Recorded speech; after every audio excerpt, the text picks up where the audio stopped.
the House. This letter is to share my opposition to Senate Bill 941.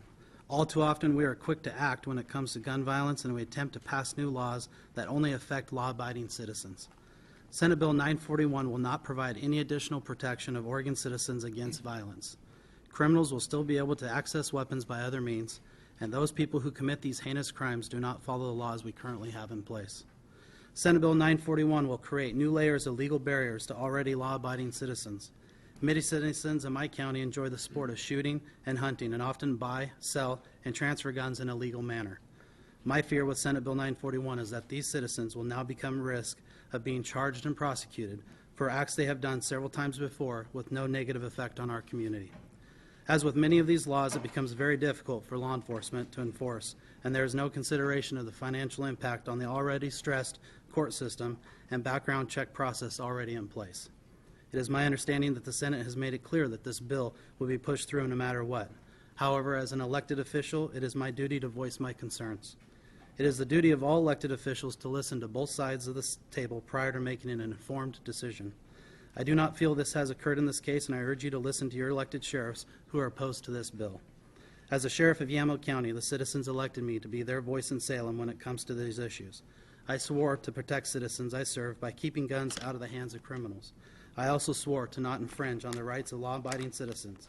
Because of this, I'm opposed to Senate Bill 941 and urge you to reconsider this bill. If you have further questions of me, please feel free to contact me at any time at my office. Thank you. Thank you, sir. Committee, Madam Chair, good afternoon. My name is John Hanlin. I am the Douglas County Sheriff down in Roseburg. I apologize for not having a prepared statement. I found out about 3 hours ago I was going to make the trip up here, and it takes a little over 2 hours to get here.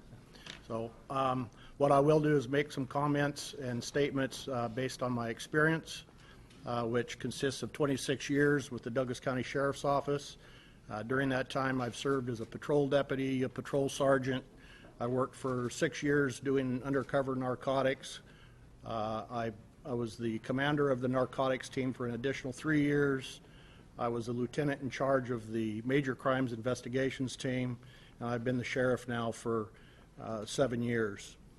During that time, I can tell you that this law is not going to protect citizens of Oregon in that it is going to keep guns out of the hands of criminals. It will not do that. We have laws that prohibit the possession of other things like methamphetamine, and it doesn't stop it. What I fear most is that we are going to create criminals, and specifically felonious criminals, out of some of our most ordinary, normal, law-abiding citizens. Furthermore, I don't know how I can, at least in my county, begin to try to enforce this law. Being a timber harvest dependent county such as we are, our budget is continuously shrinking to the point that there are times when we have a difficult time simply responding to domestic disturbances, vehicle crashes, the ordinary calls for service that happen every day. And to expect local law enforcement to run down and do an investigation into whether or not a private individual has conducted a background check is nearly impossible. I urge you to consider this bill closely and to not pass it. It simply isn't going to work for us. Thank you, and I want to thank both of you for coming. I know that you work very hard and taking time out of your day. Just want to say I very much appreciate that. With that,